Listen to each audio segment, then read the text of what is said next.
A 2 a.m. phone call shatters Lorraine Blake's world when her college-age daughter Amara sobs from a police station. "They arrested me, Mom, and they won't let me go." What follows is a mother's desperate fight against a system designed to protect the powerful at all costs. In a small town where justice bends to wealth and influence, one woman stands alone against corruption that reaches from the police station to City Hall. As Lorraine uncovers shocking evidence and finds an unexpected ally in a homeless child named Elijah, she discovers just how far the town's most respected citizen will go to bury the truth, and anyone who dares speak it. How far would you go to save your child when everyone turns against you? What would you sacrifice to expose a truth no one wants to hear? Follow this heart-wrenching journey of a mother's relentless pursuit of justice that will leave you questioning who the real criminals are in your own community. Follow our channel for more powerful stories that expose the hidden truths of American justice. Like and comment to let us know what you would do if faced with this impossible situation. The phone rang at precisely 2:17 a.m., its shrill tone slicing through the quiet darkness of the nurse's lounge. Lorraine Blake jerked awake from her half-doze, her 43-year-old body protesting as she reached for the device. Her eyes burned from 12 hours of checking vitals and dispensing medications at the Oak Ridge Elder Care Facility in Asheville, Ohio. An unfamiliar number flashed on the screen. "Hello?" Lorraine's voice was professional despite the hour. Night nurses learned to sound alert even when exhausted. The sound that came through nearly stopped her heart. Choking breaths, a stifled sob, then her daughter's voice, usually so measured and poetic, now trembling with fear. "They arrested me, Mom, and they won't let me go." The call disconnected abruptly, leaving Lorraine frozen, the phone still pressed against her ear. For 3 agonizing seconds, she couldn't move, couldn't breathe. Then adrenaline surged through her veins like wildfire. "Amara," she whispered to the dead line. "Amara." Lorraine's hands shook violently as she tried calling back. No answer. She flung her navy blue scrub jacket onto the break room floor, grabbed her purse and ran past the reception desk. "Family emergency," she called out to Denise, the night supervisor, who looked up in surprise. "I have to go. Now." The cool April air hit her face as she sprinted to her 11-year-old Honda in the staff parking lot. Arrested? Her Amara? The gentle 19-year-old who wrote poetry about butterflies and worked weekend shifts at the library to save for college? The girl whose voice barely rose above a whisper during disagreements? Impossible. Tears blurred Lorraine's vision as she drove down Main Street, the nearly empty road slick with recent rainfall. Orange-tinted street lamps cast distorted shadows across her windshield, making the familiar town look alien and threatening. Her tires splashed through puddles as she took the corner toward downtown too fast, her knuckles white against the steering wheel. Asheville had always been their home, a place where Lorraine had raised her daughter alone after Calvin left when Amara was just 5, a place where they'd built their quiet life. Now that security was dissolving with each mile marker she passed, the police station loomed ahead, a square brick building with harsh fluorescent lighting that seemed to amplify its institutional coldness. Lorraine parked haphazardly, leaving the driver's door open in her rush to get inside. The station's front desk was staffed by Officer Wilkins, a man she recognized from community events but had never spoken to directly. "My daughter," she gasped, leaning against the counter. "Amara Blake. She called me. Where is she?" Officer Wilkins' expression shifted imperceptibly, his posture stiffening. "Ma'am, please take a seat. The sergeant will be with you shortly." "I don't want to take a seat," Lorraine's voice rose. "I want to see my daughter, now." A door behind the desk opened, and Sergeant Powell emerged, a stocky white man with a military crew cut and deep-set eyes that revealed nothing. Lorraine had seen him at town hall meetings, always standing silently behind the mayor. "Mrs. Blake," he said, his tone flat and official. "Please come with me." He led her to a small room with a glass partition, and there, on the other side, sat Amara, her slender frame looking even smaller in the harsh light. Her dark brown eyes, so like Lorraine's own, looked vacant, shell-shocked. Her braids, which she'd spent hours perfecting just yesterday, were disheveled. But what made Lorraine's blood run cold was the split on her daughter's lower lip, swollen and crusted with dried blood. "Baby," Lorraine whispered, pressing her palm against the glass. "What happened to you?" Amara's eyes filled with tears as she looked up. Her wrists were bound by metal handcuffs that looked obscenely large against her delicate bones. Miss Blake is being held on charges of aggravated assault, Sergeant Powell stated mechanically. The victim is Mr. Dale Cranston, owner of Cranston Manufacturing. Lorraine felt the floor tilt beneath her feet. Dale Cranston. The name carried weight in Asheville, a fifth-generation businessman whose family had founded the town's largest employer. His face adorned the Business Leader of the Year plaque at City Hall. He played golf with Mayor Thompson every Sunday. His wife chaired half the charity committees in town. Assault? The word felt foreign in Lorraine's mouth. That's impossible. There was a public altercation outside Whitman's restaurant this evening. Powell continued, his face impassive. According to witnesses, your daughter pushed Mr. Cranston forcefully during a heated argument. He sustained injuries from the fall. Lorraine's nurse's training kicked in. What injuries? Was he hospitalized? That's confidential information, Ma'am. Lorraine turned back to the glass. Amara, tell me what happened. The truth. Amara leaned forward, her voice barely audible through the speaker system. Mom. Her eyes darted toward Sergeant Powell, then back to her mother. I only tried to help a child. I swear. Powell cleared his throat. Mrs. Blake, your daughter will be formally charged in the morning. Bail hearing will follow, but given the prominence of the victim and the nature of the... Nature of what? Lorraine interrupted, her voice rising. She's a college student with no record. This is absurd. Interference with a police investigation is a separate charge, Mrs. Blake. Powell's tone hardened. I suggest you contact an attorney. The public defender's office opens at 9 a.m. Lorraine pressed closer to the glass. Amara, I'm going to get you out of here. Do you understand me? Don't say anything else to anyone until we have a lawyer. Sergeant Powell stepped between Lorraine and the partition. Visiting hours are over, Mrs. Blake. You can return tomorrow during regular hours. You can't do this, Lorraine's voice cracked. She's just a girl. She's 19, Powell replied coldly. That makes her an adult in the eyes of the law. He gestured toward the exit. Please don't make this more difficult than it needs to be.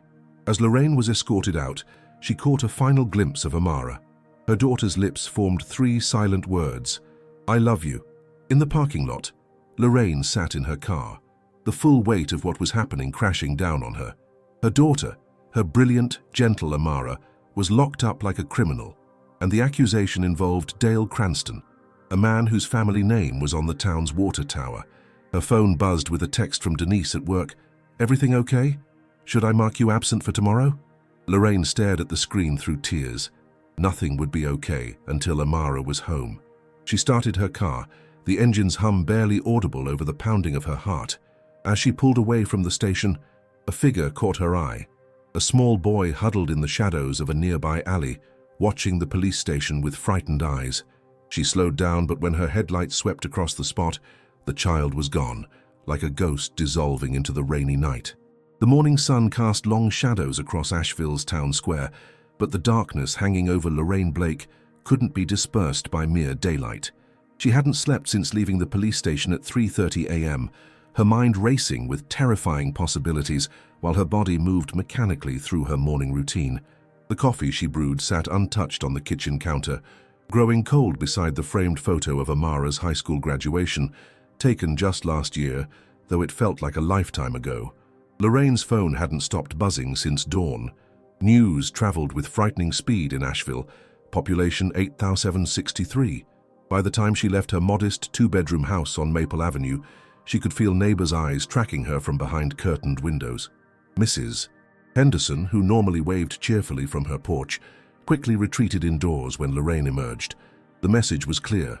Overnight, she and Amara had become pariahs. At Benson's grocery, the whispers followed her like persistent shadows. Lorraine pretended not to notice how conversations halted when she approached, only to resume in urgent, hushed tones once she passed. She kept her head high, her expression neutral, a skill honed through years of nursing difficult patients. But inside, each whisper felt like a physical blow.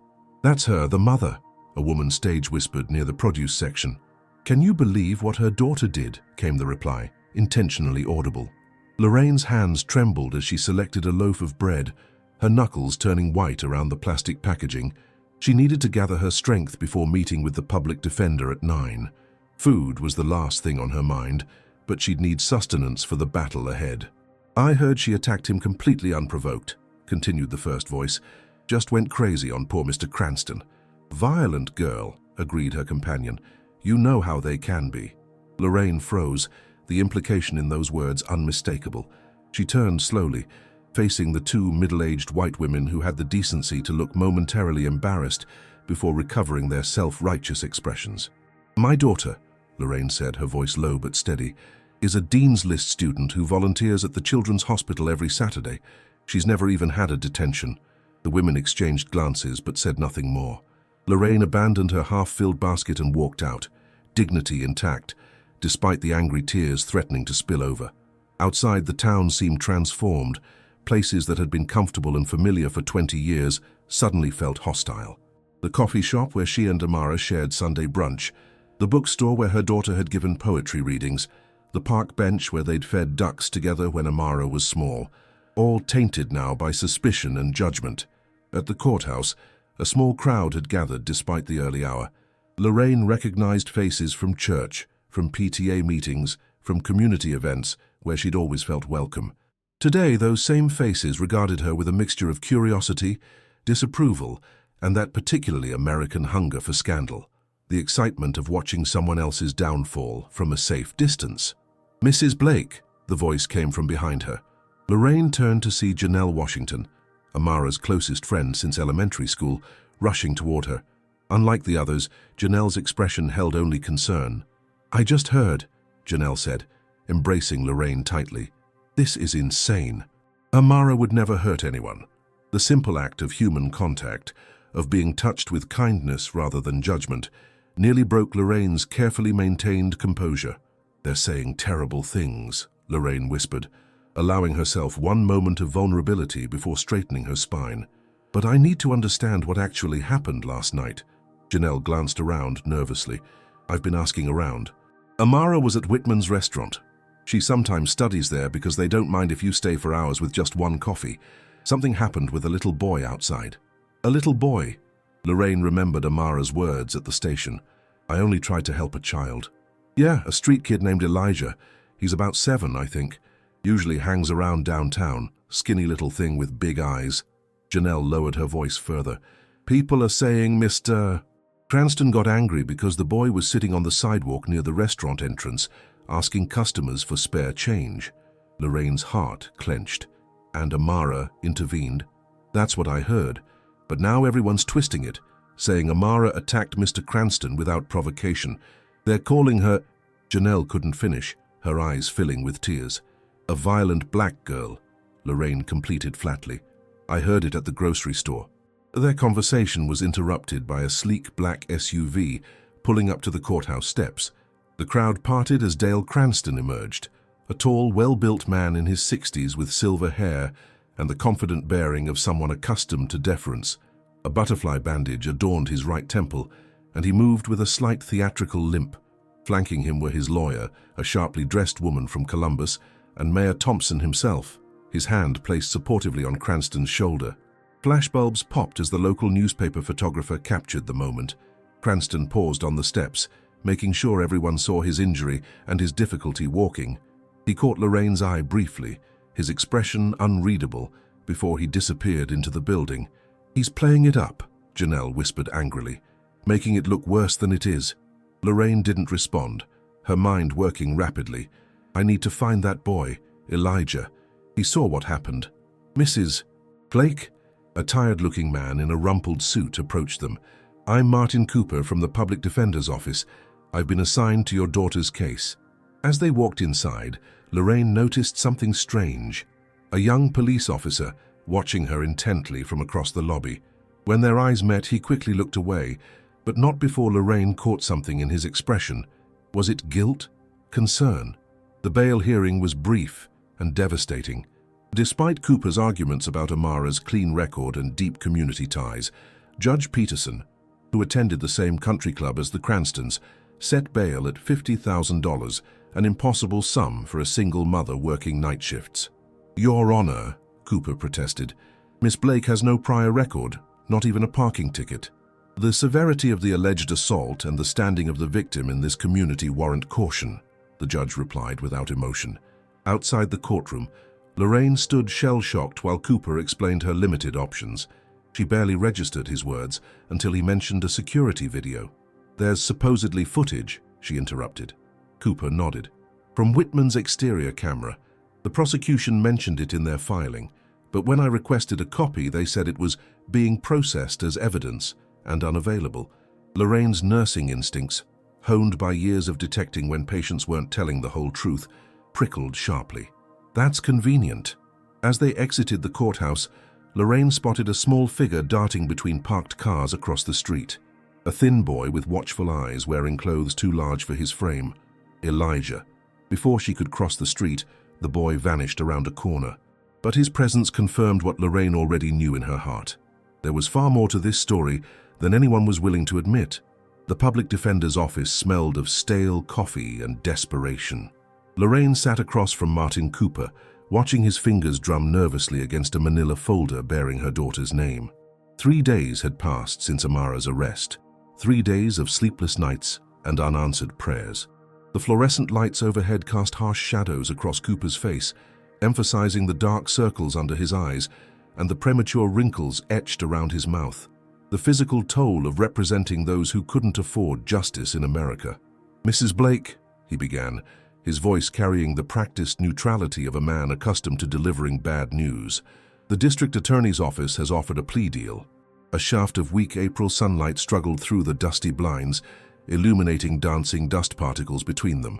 Outside, life in Asheville continued as if nothing had changed, as if Lorraine's world hadn't been shattered. She could hear distant laughter from the park across the street, the occasional honk of a car horn, the persistent rhythm of existence that seemed both cruel and indifferent to her suffering. "What kind of deal?" Lorraine asked, her hands folded tightly in her lap to hide their trembling. Cooper slid a document across the desk. "Amara pleads guilty to simple assault, a misdemeanor. She pays a fine of $2,000, performs 200 hours of community service, and receives 12 months of probation." He paused, adjusting his crooked tie. "Most importantly, she avoids jail time and a felony record." Lorraine stared at the paper, the legal jargon swimming before her eyes. The word guilty seemed to pulse on the page, growing larger with each heartbeat. "And if we refuse?" Cooper's expression tightened. "Then we go to trial on the original charge of aggravated assault. If convicted, Amara faces up to 5 years in state prison." The gravity of those words hung in the air between them, heavy and suffocating. Lorraine closed her eyes briefly, imagining her gentle, poetry-writing daughter in a prison jumpsuit, surrounded by hardened criminals. The image was so incongruous, so fundamentally wrong, that it physically hurt to contemplate. "Mr. Cooper," she said, opening her eyes and meeting his gaze directly, "you want my child to confess to something she didn't do just because Dale Cranston is rich and powerful? To plead guilty when she's innocent?" Cooper's shoulders slumped slightly. "Mrs. Blake, I understand your frustration, but you need to understand the reality we're facing. Mr. Cranston is a prominent figure in this community. The prosecution has multiple witnesses who claim they saw Amara push him. He has visible injuries, and the security footage, the footage no one will let us see," Lorraine interrupted, her voice sharp. "Convenient, isn't it?" "I've filed another motion to compel its release," Cooper said, though his tone lacked conviction. "But even if we get it, there's no guarantee it will help our case." Lorraine stood up abruptly, the plastic chair scraping loudly against the linoleum floor. "My daughter says she was trying to protect a child, a little boy named Elijah. Have you even tried to find him to get his side of the story?" Cooper had the decency to look ashamed. "The police report doesn't mention any child." "Of course it doesn't," Lorraine said bitterly. "That would complicate their neat little narrative, wouldn't it?" She paced the small office, her nursing shoes squeaking against the floor. The walls were lined with sagging bookshelves filled with outdated legal texts, their spines cracked and faded. A water stain shaped like the state of Texas spread across the ceiling tile above Cooper's desk. This dismal room was where her daughter's fate would be decided, where justice came to die a slow, bureaucratic death. "I've represented clients in this town for 15 years, Mrs. Blake," Cooper said quietly. "I know how these cases go. The system isn't always fair, especially when powerful interests are involved." Lorraine stopped pacing and braced her hands on the back of the chair.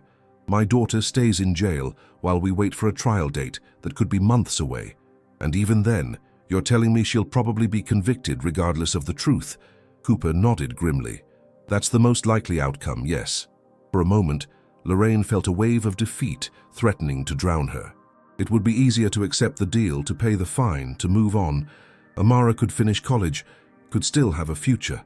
The path of least resistance beckoned seductively, but then she remembered the look in her daughter's eyes through the glass partition. I only tried to help a child, I swear. Amara had never lied to her, not even as a teenager, when most kids kept secrets from their parents. No, Lorraine said, the word ringing with finality in the small office. I refuse to let my daughter plead guilty to a crime she didn't commit. Cooper looked genuinely concerned. Mrs. Blake, please consider what you're doing. This decision could affect Amara's entire future. I am considering her future, Lorraine replied, steel entering her voice. A future where she knows her mother believed in her, where she doesn't have to live with an unjust conviction on her record, where the truth matters. She gathered her purse and jacket, straightening to her full height. If the system won't find justice for my daughter, then I'll have to do it myself. Cooper stood as well, looking both impressed and worried. What do you mean? I'm going to find Elijah, Lorraine said with quiet determination, and I'm going to uncover what really happened that night. As she left the public defender's office, Lorraine felt a strange sense of clarity cutting through her fear. The path ahead would be difficult, perhaps even dangerous, but there was no turning back now. She had made her decision, the decision with no return. Her first stop was the downtown area near Whitman's restaurant. The afternoon sun had emerged fully now, warming the brick sidewalks and glinting off storefront windows. Under different circumstances, it would have been a pleasant spring day in Asheville. Now, each familiar landmark seemed to hide secrets. For hours, Lorraine asked questions of everyone she encountered, street vendors, shopkeepers, the homeless man who played saxophone for tips outside the bank. Most avoided eye contact, suddenly busy with imaginary tasks when she mentioned Elijah or Dale Cranston. Fear, she realized, was a powerful silencer. As dusk fell, painting the sky in watercolor shades of pink and orange, Lorraine found herself at the riverfront park, where the town's less fortunate often gathered. Her feet ached from walking, her throat raw from repeating the same questions all day. She sank onto a weathered bench, watching the water flow past, relentless and unchanging despite human dramas. "You looking for the boy?" The voice startled her. Lorraine turned to find an elderly black woman with silver dreadlocks watching her from a few feet away. Miss Patty Williams. Lorraine recognized her from the senior center where she occasionally worked extra shifts. She was known around town as eccentric but sharp-minded, her age-spotted hands always busy with knitting needles. "Yes," Lorraine admitted, hope flaring. "Elijah, do you know him?" Miss Patty shuffled closer, leaning heavily on a carved wooden cane. "I see things, you know. Things folks pretend not to notice." She lowered herself carefully onto the bench beside Lorraine. "That Cranston man. I seen him with the boy before. Seen him grab that child by his collar, shake him like a rag doll." Lorraine's heart raced. "When? Did you tell anyone?" Miss Patty laughed, a dry sound like rustling autumn leaves. "Who'd listen to an old lady like me, especially against a man like that?" She leaned closer, her voice dropping to a whisper. "But your girl, she saw it too. That night outside the fancy restaurant, she stepped in when nobody else would." Lorraine felt tears prick her eyes. "Thank you," she whispered, reaching for the woman's weathered hand. "Would you tell the police, make a statement?" Something like fear flickered across Miss Patty's face. "I'll think on it," she said, rising slowly. "Can't promise nothing." As the old woman shuffled away, Lorraine felt the first genuine spark of hope since this nightmare began. She wasn't alone in her belief in Amara's innocence, and now she had a lead, fragile as gossamer, but a lead nonetheless. What she didn't notice was the sleek black car idling at the far end of the park, or the man inside watching her conversation with Miss Patty through expensive binoculars. She didn't see him reach for his phone, didn't hear him report what he'd witnessed to whoever was on the other end of the line. The decision that had no return had set forces in motion that would change everything, for better or worse. The Starlight Diner sat at the corner of Main and Oak, its neon sign casting a pale blue glow over the rain-slicked pavement. Inside, the vinyl booths had seen better days, their cracked surfaces patched with silver duct tape.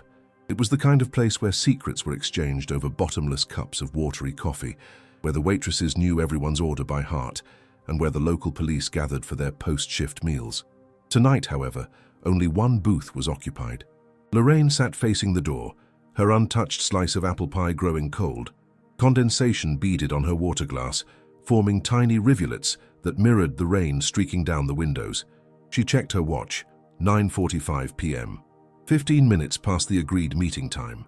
Just as she was about to give up hope, the bell above the door jingled.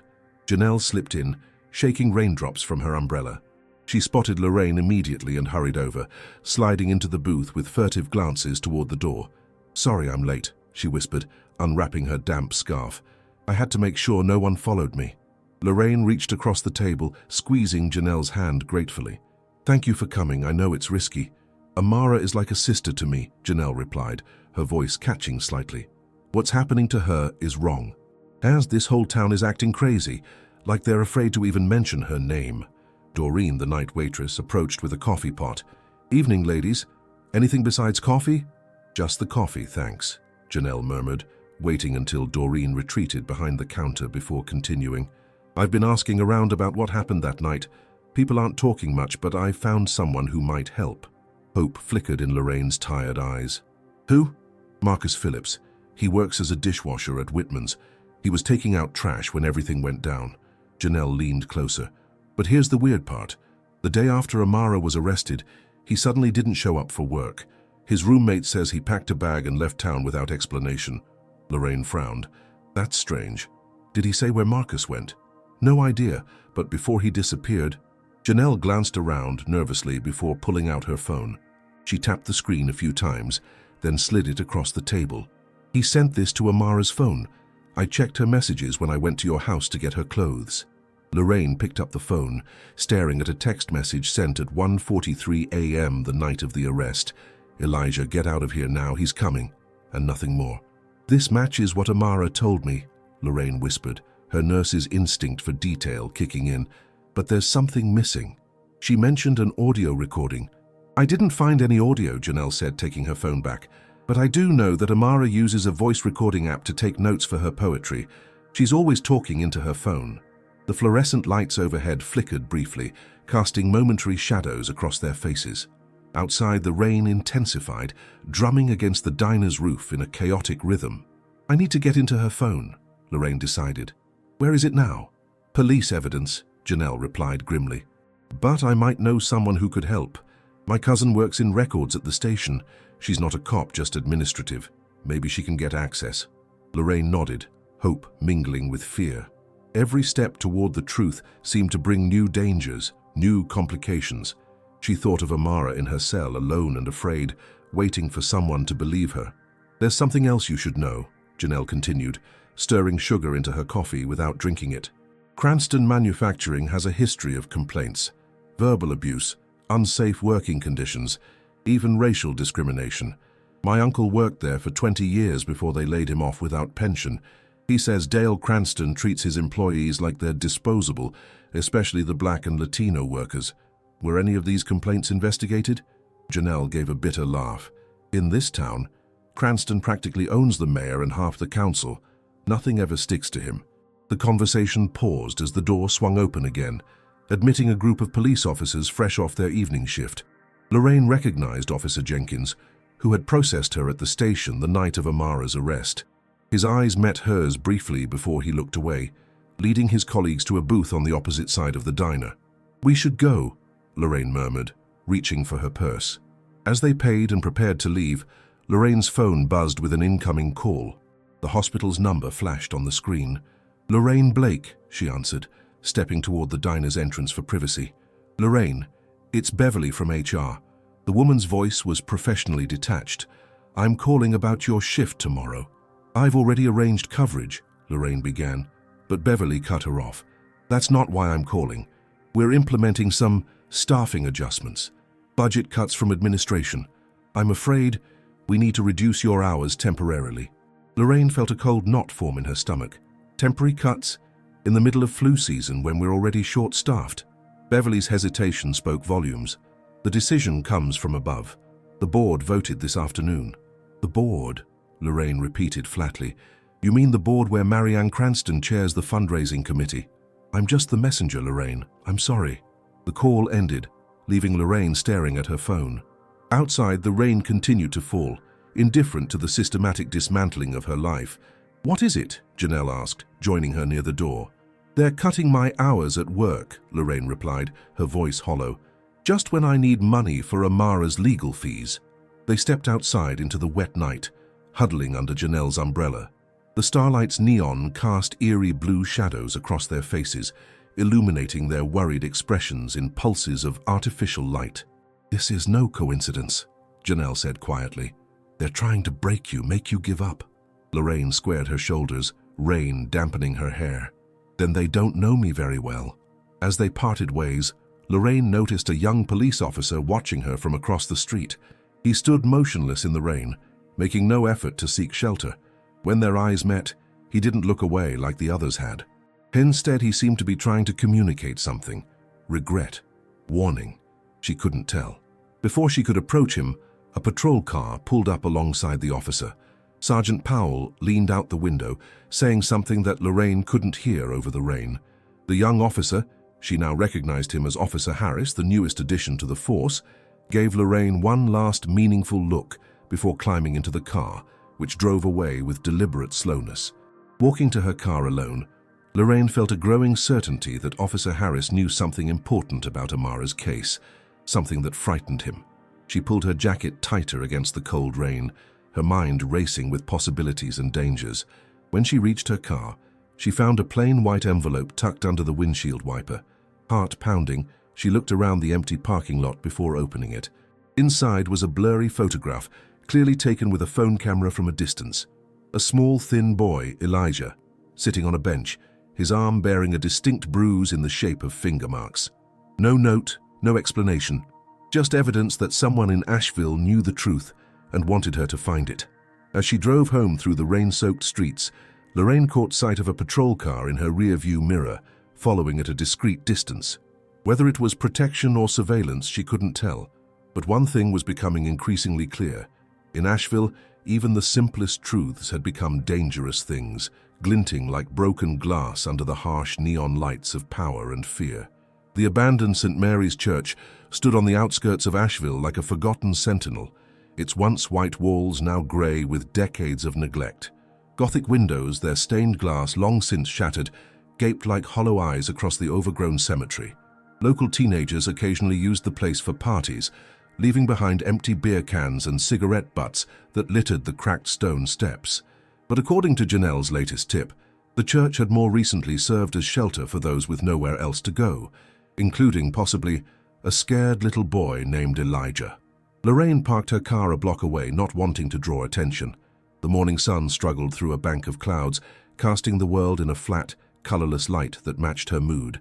6 days had passed since Amara's arrest. 6 days of dead ends, veiled threats, and mounting evidence that Asheville was closing ranks against her daughter. She approached the church cautiously, her breath forming small clouds in the chilly air. Her reduced hours at the clinic had left her with time to search, if not the financial security she desperately needed. Each step across the weed-choked path brought a fresh wave of anxiety. What if Elijah wasn't here? What if this was another false lead? Or worse, what if someone had gotten to him first? The massive wooden doors hung askew on rusted hinges. Lorraine squeezed through the gap, wincing at the loud creak that announced her presence. Inside, the church was a study in contrasts. Soaring architecture and intricate woodwork, juxtaposed with graffiti and decay. Sunlight filtered through holes in the roof, creating dusty columns of light that illuminated floating particles. The air smelled of mold, stale smoke, and something else, the unmistakable scent of human habitation. "Hello?" she called softly, her voice echoing in the cavernous space. "I'm not here to hurt anyone. I'm looking for Elijah." Only silence answered her. Lorraine moved deeper into the sanctuary, past rows of broken pews toward the altar area. There she found evidence of recent occupation, a nest of blankets, several empty food containers, a plastic water bottle half full. Someone had been living here, and recently. As she examined the makeshift bed, a small detail caught her eye, a child's drawing on a scrap of paper, tucked between the blankets.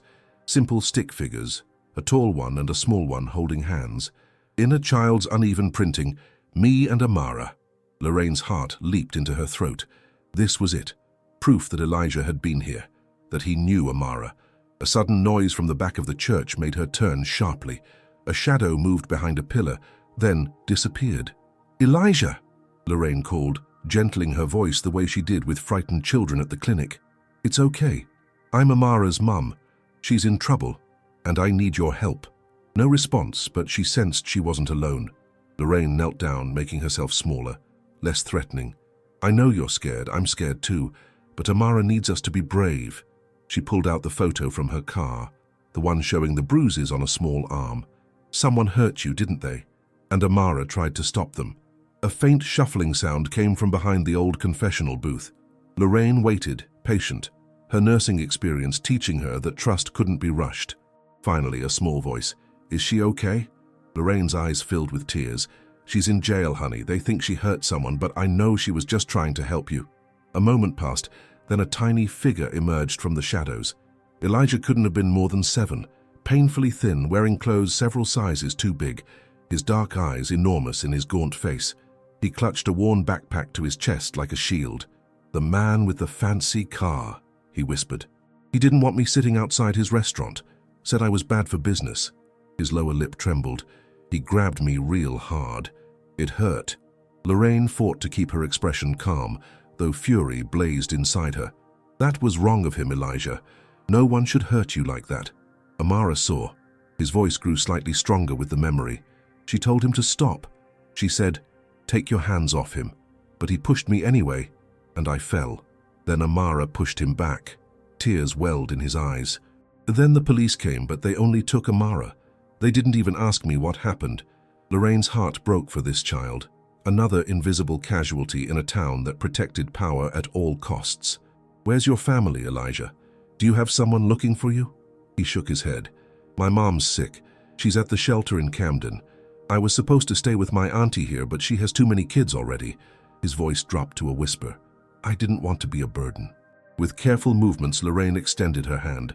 "You're not a burden, Elijah. You're important. And what you saw that night is important too." Tentatively, he reached out, placing his small hand in hers. "I want to help Amara. She was nice to me when nobody else was." "Can I see what's in your backpack?" Lorraine asked gently. "It might help us." Elijah hesitated, then nodded, unzipping the worn bag. Inside was a child's life distilled to essentials: a change of clothes, a toothbrush missing half its bristles, a dog-eared library book, a plastic action figure missing one arm, and something else, a prescription bottle with a familiar label. Lorraine's nursing eyes immediately recognized it, a psychiatric medication prescribed to Dale Cranston. "Where did you get this?" she asked, her voice carefully neutral despite her racing heart. "It fell out of his pocket when Amara pushed him," Elijah explained. "I picked it up because I thought it might be important. My mom takes medicine too." Lorraine examined the bottle with shaking hands. The prescription was recent, filled just 3 days before the incident. The dosage was high, with a warning label about potential side effects: increased aggression, mood swings, impaired judgment. "Elijah, this is very important," Lorraine said, fighting to keep her voice steady. "This could help prove that Mr. Cranston wasn't himself that night, that his anger wasn't normal." The boy's eyes widened. "Will it help Amara get out of jail?" "I hope so, sweetheart. I really hope so." As Lorraine carefully placed the bottle in her purse, she noticed something else in the bottom of Elijah's backpack: a small spiral notebook with childish drawings on the cover. "May I?" she asked, pointing to it. Elijah nodded, though a shadow passed over his face. "It's my feelings book. The lady at the shelter gave it to me, for when I get scared or sad." With reverent care, Lorraine opened the notebook. Inside were the raw emotions of a child living on society's margins, expressed in crayon drawings and simple phrases.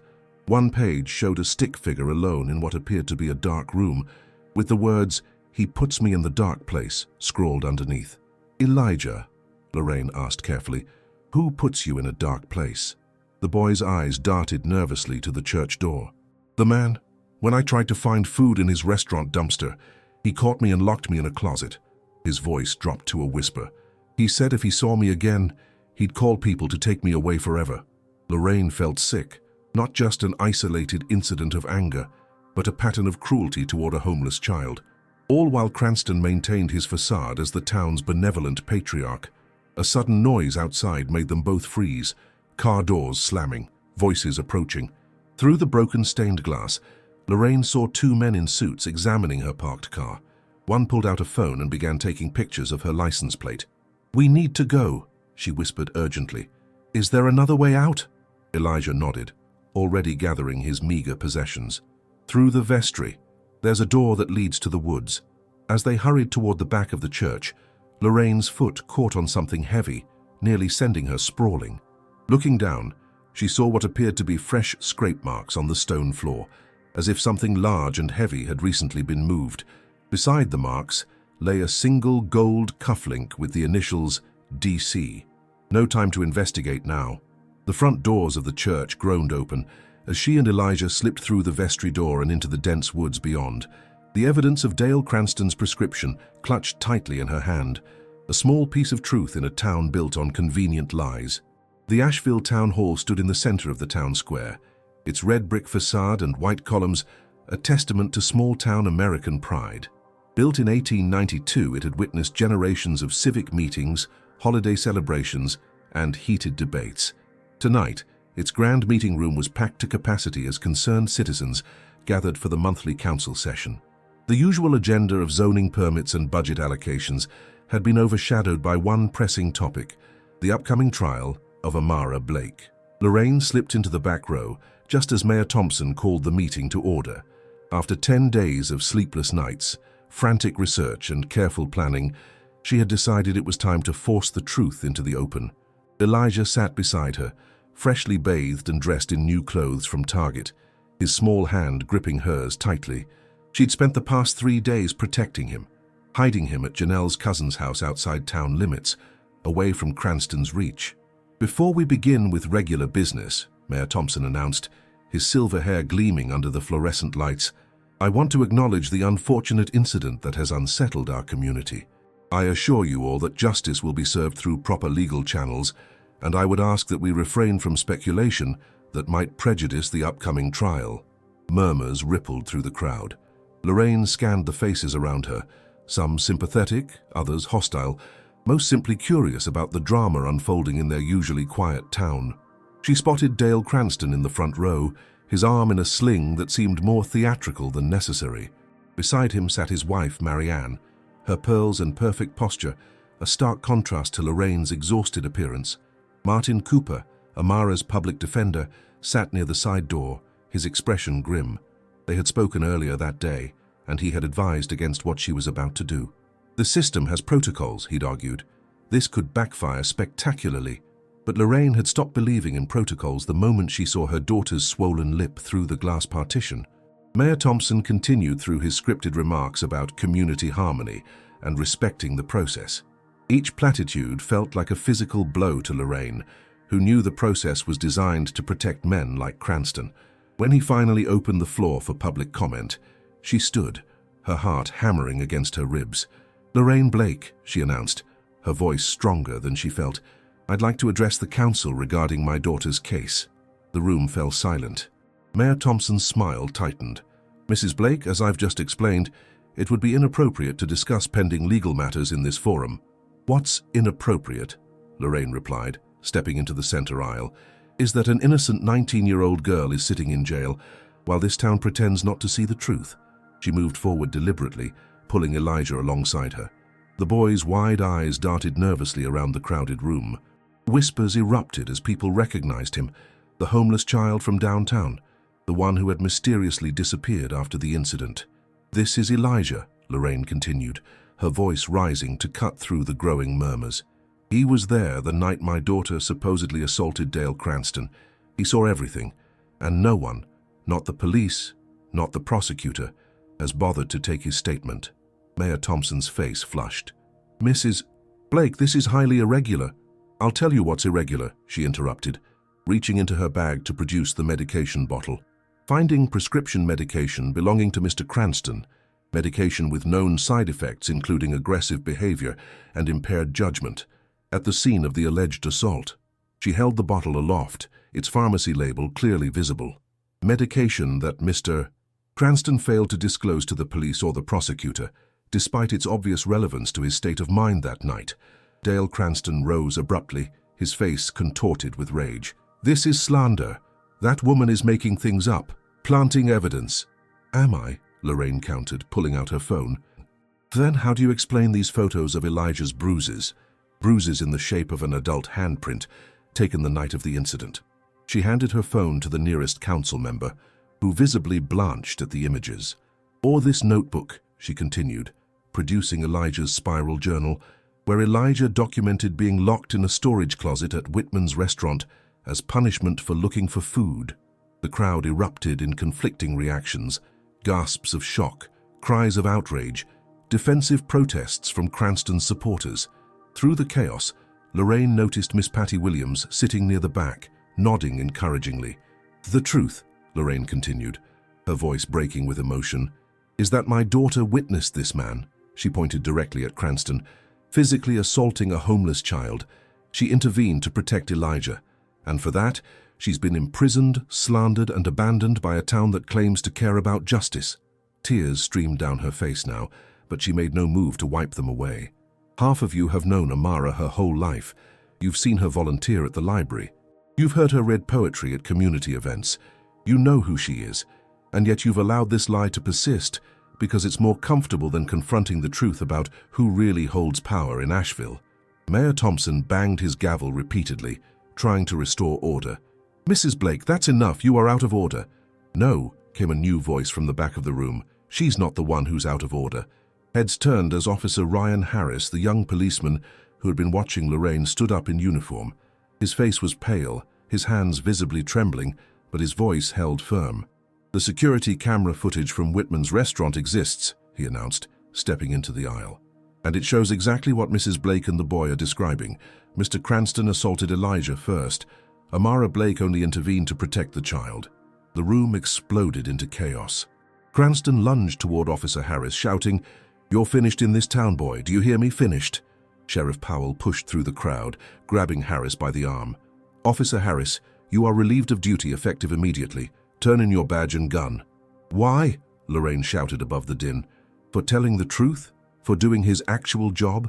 "The footage has been secured as evidence," Powell replied coldly. "It will be handled according to proper procedure." "Like the proper procedure that's kept it hidden for 11 days while an innocent girl sits in jail?" Lorraine challenged. Harris pulled away from Powell's grip. "I made a copy," he announced, "before they could lose it, and I've already sent it to the state police and the Herald." A collective gasp rippled through the room. Mayor Thompson's face turned an alarming shade of purple as he pounded his gavel uselessly. "You had no authority," Powell began, but Harris cut him off. "I had every authority. I swore an oath to uphold the law, not to protect powerful men from the consequences of their actions." In the ensuing commotion, Lorraine felt a small tug on her sleeve. Elijah was pointing toward the exit, where a man in a dark suit was slipping out, phone pressed to his ear. Something about his urgency set off alarm bells in her mind. "We need to go," she whispered to Elijah, guiding him toward a side door as the meeting devolved into shouting matches across the aisle. Outside, the night air was cool against her flushed skin. Lorraine hurried Elijah toward her car, parked 2 blocks away on a quiet side street. Her mind raced with possibilities. Harris had sent the video to the state police, but how quickly would they act? Would it be enough to free Amara tonight? As they rounded the corner, a dark sedan pulled alongside them, the window lowered to reveal Sheriff Powell's grim face. "Mrs. Blake," he said, his voice dangerously calm. "Officer Harris has been placed on administrative leave, pending an investigation into breach of protocol. The video he claims to have sent hasn't been received by any authorities, and the only copy remains in police custody." Lorraine's blood ran cold. "You're lying." Powell's expression remained impassive. "The council meeting has been adjourned due to public disorder. Mayor Thompson is issuing a statement advising citizens to disregard unsubstantiated claims made by emotionally distraught parties." He glanced meaningfully at Elijah, who shrank against Lorraine's side. "Child Protective Services has been notified about an unaccompanied minor in your custody. They'll be conducting a welfare check within the hour." Before Lorraine could respond, the window rolled up and the sedan pulled away, leaving her standing on the dark street corner, the taste of almost victory turning bitter in her mouth. She had exposed the truth, brought it screaming into the light.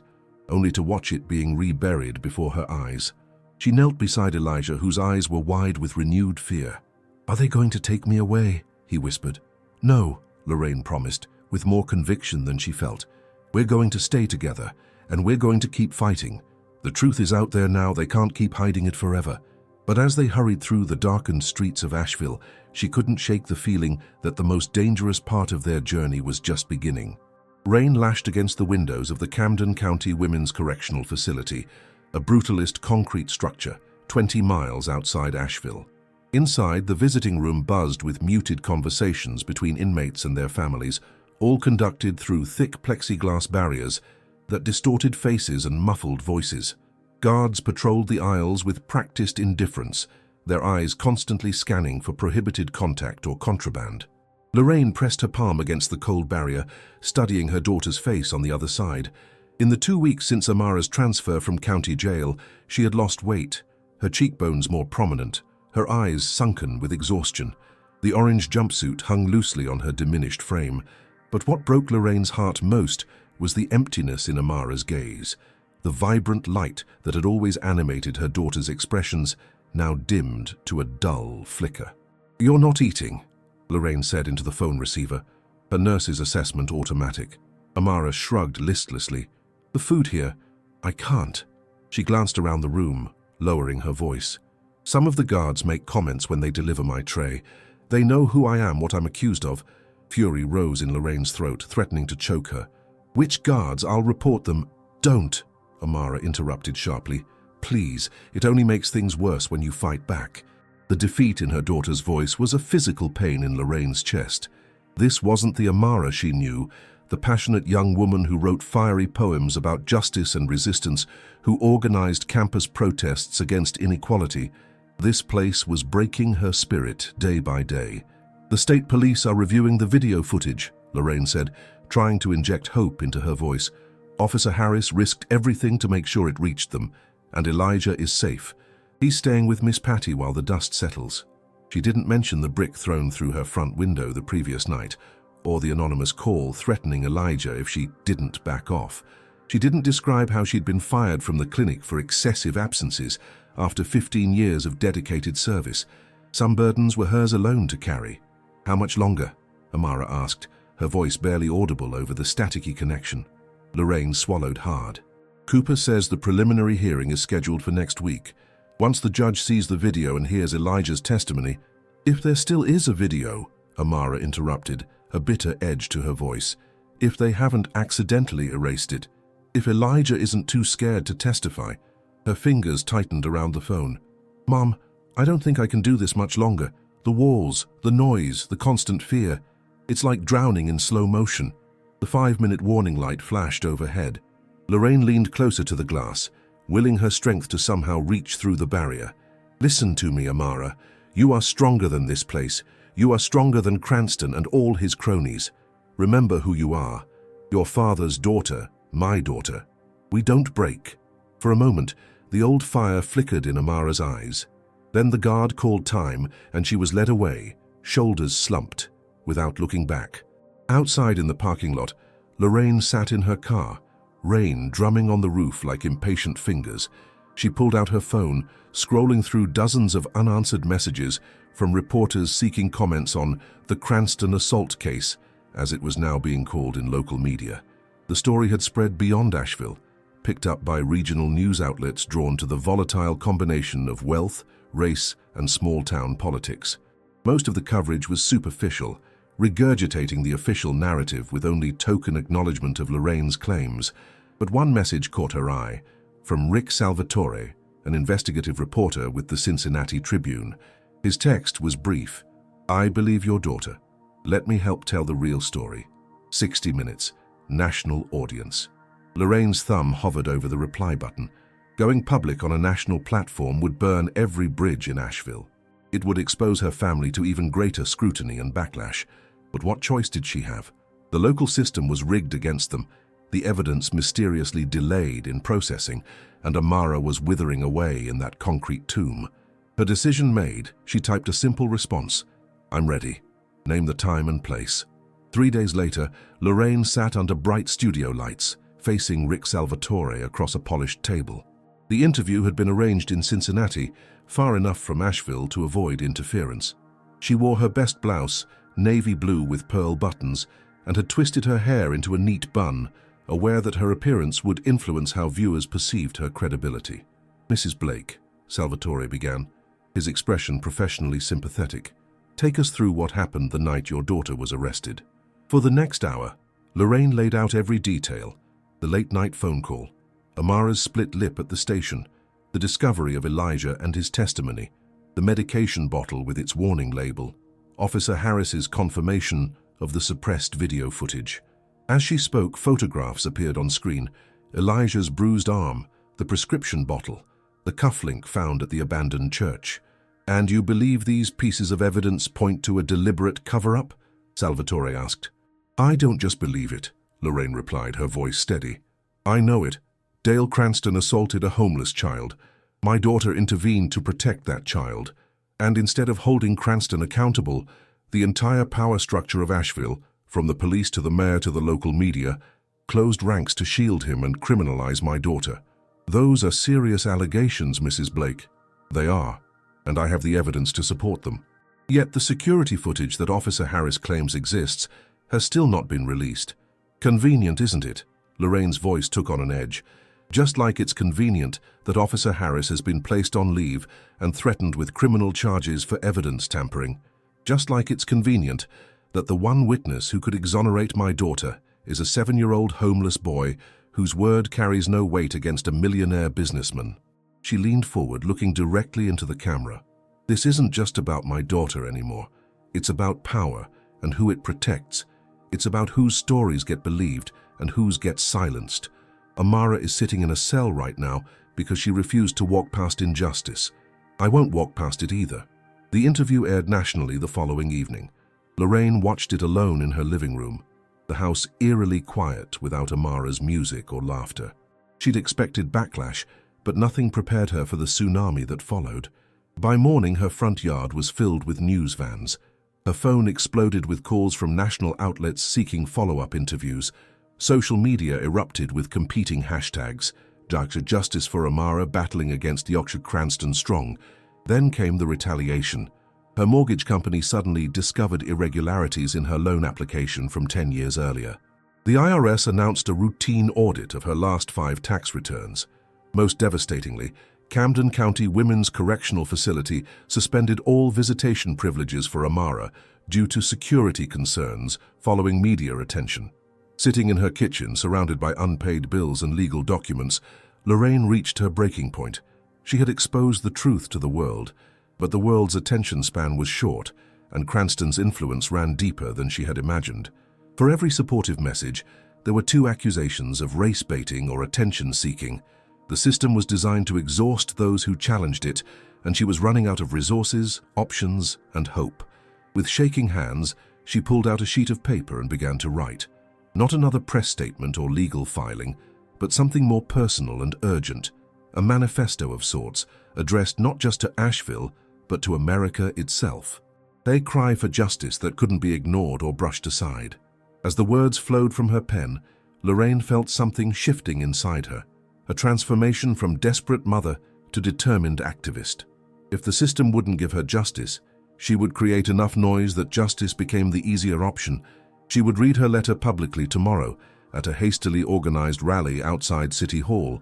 Whether anyone came to listen or not, she would speak her truth. It was the only weapon she had left.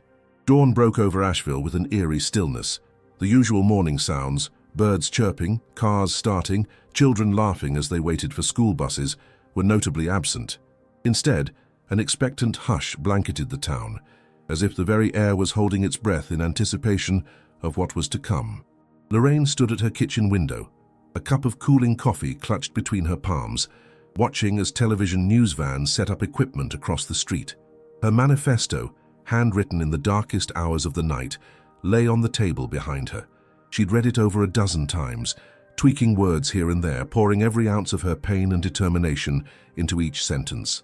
Today, at noon, she would deliver it to whoever would listen outside City Hall. Her phone buzzed with a text from Janelle. "You're not alone, we'll be there." A small comfort, but comfort nonetheless. Lorraine took a deep breath and reached for her car keys. Before heading to the rally, she had one more stop to make. The state police barracks sat just outside town limits, a modern brick building with the state flag snapping in the breeze. Inside, Captain Monica Reynolds was waiting for her, a serious-looking woman with salt and pepper hair and the no-nonsense posture of someone who had fought her way up through the ranks. "Mrs. Blake," she said, gesturing to a chair across from her desk. "Thank you for coming." Lorraine remained standing. "Have you seen it? The video?" Captain Reynolds nodded once, her expression carefully neutral. "We received a digital copy yesterday morning, sent anonymously through a secure file transfer.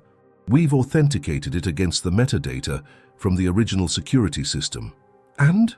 Lorraine's heart pounded so loudly she was sure the officer could hear it. Instead of answering, Reynolds turned her computer monitor around. "I think you should see for yourself." The footage was grainy but clear enough. The timestamp showed 10:42 p.m. on the night of the incident.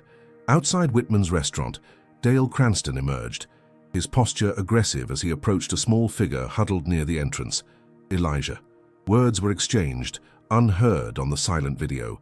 Then, unmistakably, Cranston grabbed the boy by his collar, yanking him to his feet and shaking him violently. Tears sprang to Lorraine's eyes as she watched her daughter enter the frame, rushing forward to intervene. Amara placed herself between Cranston and the child, her hands raised in a placating gesture. Cranston's face contorted with rage. He shoved Elijah hard, sending the small boy sprawling onto the pavement. When Amara moved to help Elijah, Cranston grabbed her arm. That's when it happened. The moment that had been twisted and distorted in police reports and witness statements. Amara pushed Cranston's hand away, causing him to stumble backward. His heel caught on the curb and he fell, hitting his head on a decorative planter. It was clearly self-defense, clearly an accident, and clearly not the vicious assault described in the charges. "We've issued a warrant for Dale Cranston's arrest," Reynolds said quietly as the video ended. "Charges of assault on a minor, filing a false police report, and witness intimidation. We've also opened an investigation into Sheriff Powell and Mayor Thompson for obstruction of justice." Lorraine sank into the chair, her legs suddenly unable to support her weight. "And Amara?" "I've personally signed the order for her immediate release. A state police escort is on its way to Camden right now to bring her home." The world seemed to tilt beneath Lorraine's feet. After weeks of fighting, of being stonewalled and threatened and dismissed, justice was suddenly rushing forward with dizzying speed. "I don't understand. What changed?" Reynolds' expression softened slightly. "Officer Harris didn't just send the video to us.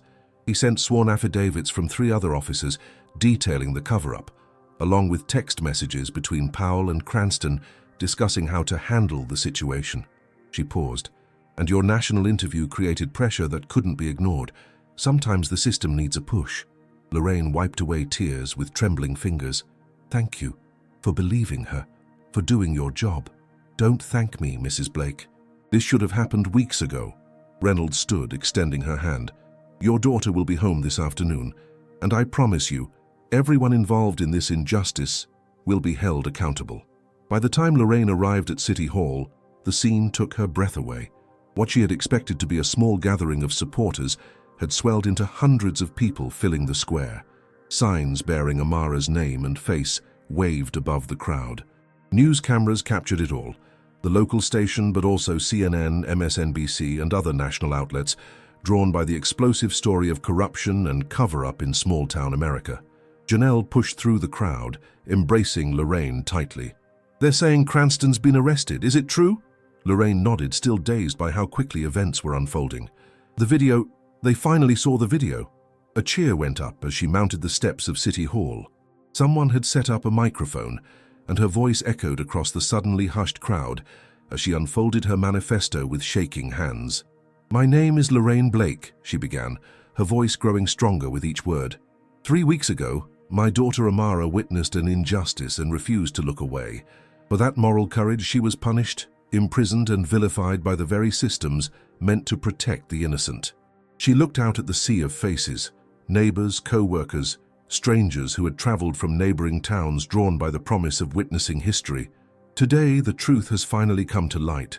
The video evidence that was suppressed, the witness testimony that was ignored, the corruption that was hidden, all of it exposed. My daughter is being released as we speak. Another cheer erupted, even louder than before. Lorraine raised her hand for silence.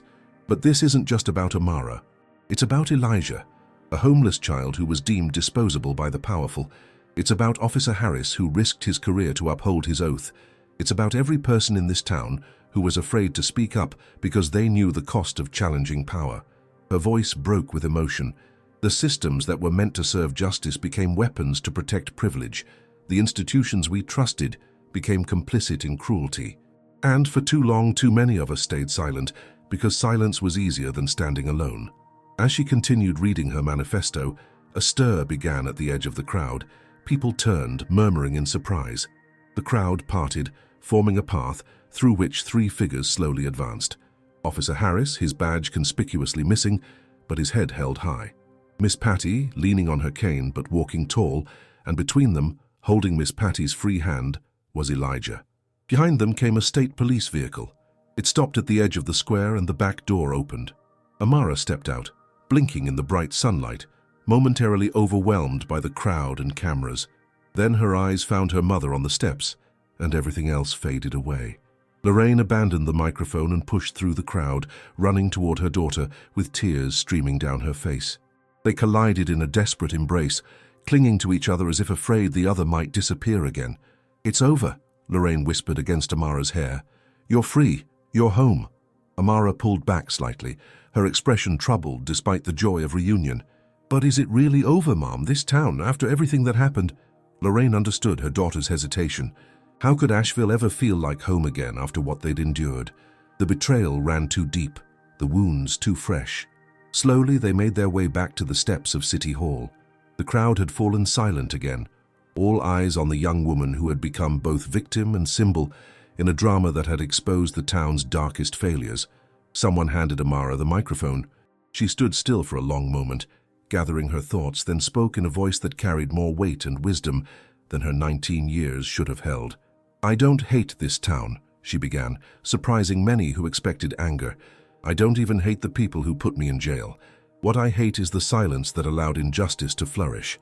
The silence of good people who looked away when it was easier than speaking up." Her gaze swept across the crowd, making eye contact with familiar faces, teachers, neighbors, classmates who had never visited her in jail. Silence isn't peace. Silence is the sound of injustice when everyone closes their eyes. She paused, the weight of her words settling over the square.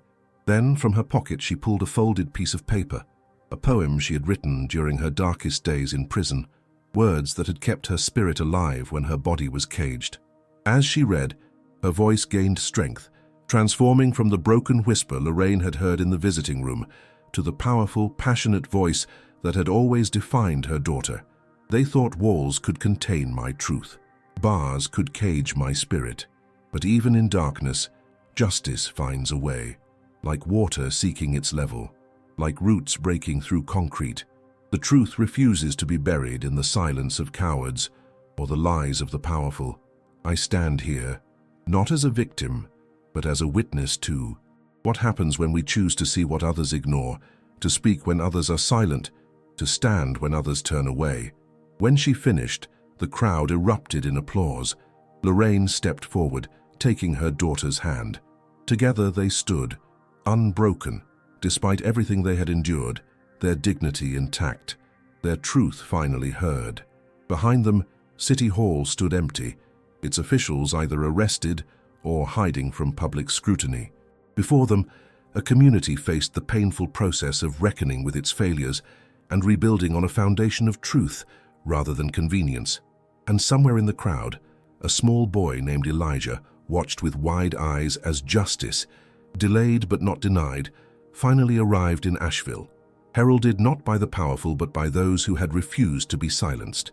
When injustice wears a respectable face, it takes extraordinary courage to stand alone against an entire system.